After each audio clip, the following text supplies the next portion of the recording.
The one big mistake that I think WWE made with Money in the Bank 2024 in this video, we're going to discuss it because there is a lot of praise among the fan base coming out of this show, and rightfully so. And as I touched on my Money in the Bank results video, if you haven't, go check it out.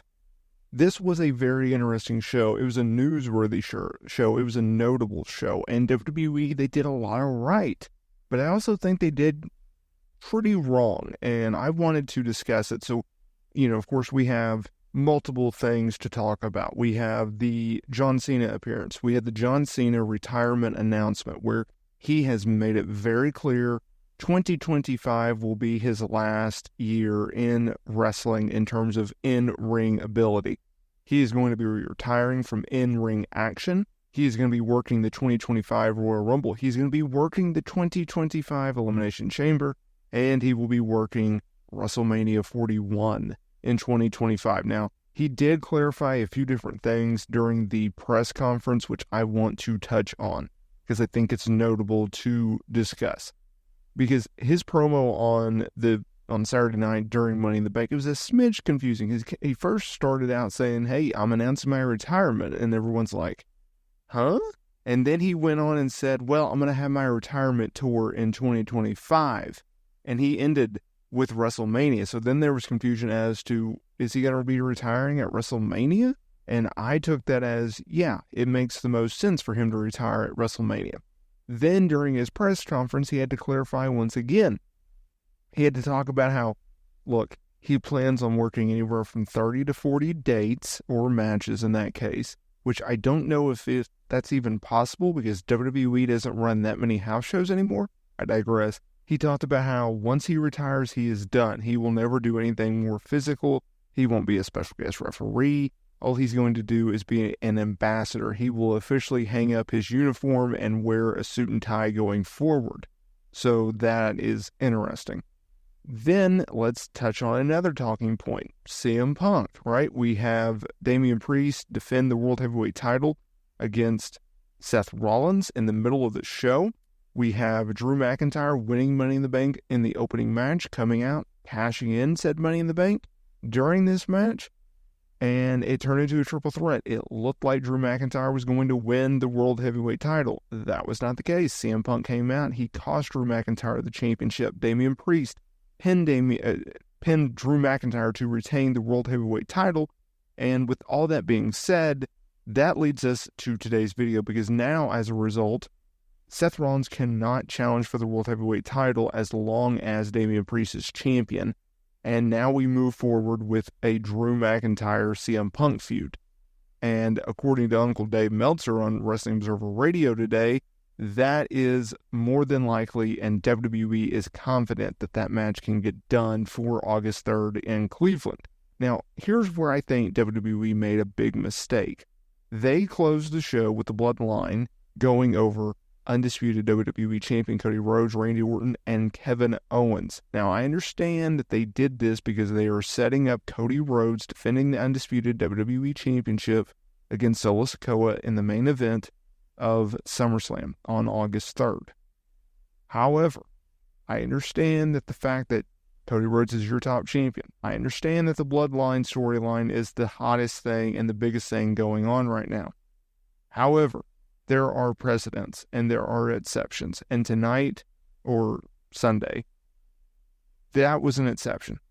The exception is you knew going into the show the six-man tag was not going to be better than Priest versus Rollins. You knew that it was going to be a hot angle for Punk to cost Drew McIntyre the championship yet again. You knew everyone would be talking about that and not as much as the outcome of the six-man tag, which was Solo pinning Cody Rhodes. And I understand that WWE wants to build up Solo Sikoa as the next breakout star. The reality of the situation is he's not. Jacob Fatu, on the other hand, he has some real potential.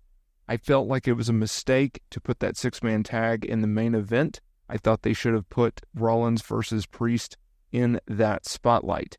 You can try to sell me on the idea that Solo Sikoa versus Cody Rhodes is the top program heading into SummerSlam, but me and a lot of other people are not buying it.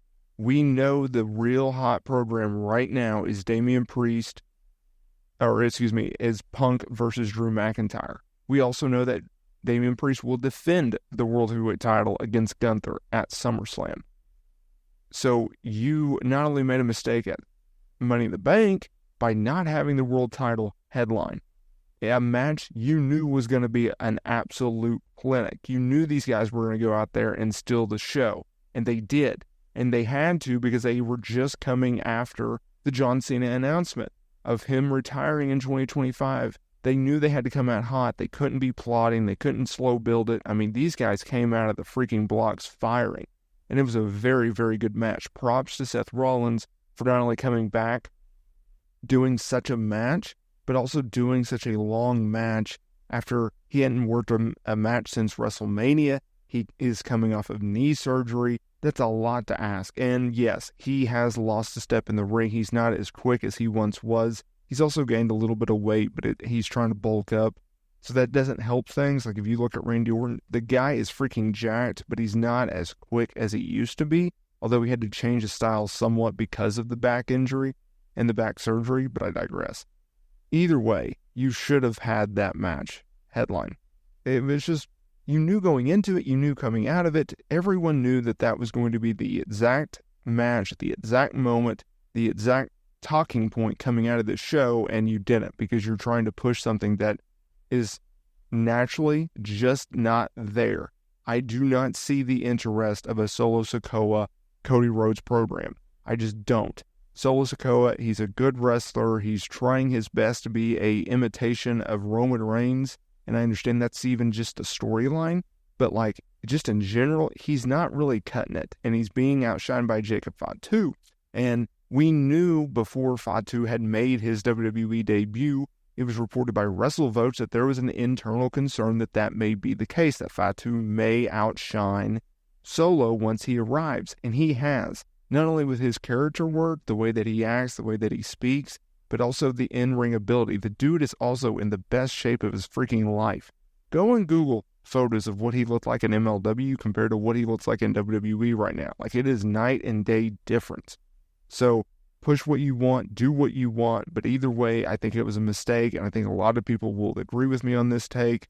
But again, I understand why they did it, but it doesn't mean that I absolutely love it. That's just my hot take. Either way, I thought Money in the Bank was a very, very good show. I look forward to seeing what they do in the build-up to SummerSlam with everything, and I will... Hey, y'all, real quick, make sure you join the movement and join everyone in smashing, obliterating that notification bell so you are notified every single time we upload new wrestling content here to the channel. Hit that subscribe button as well. Thank you all so much for your support and help changing me and my family's life, and I will see y'all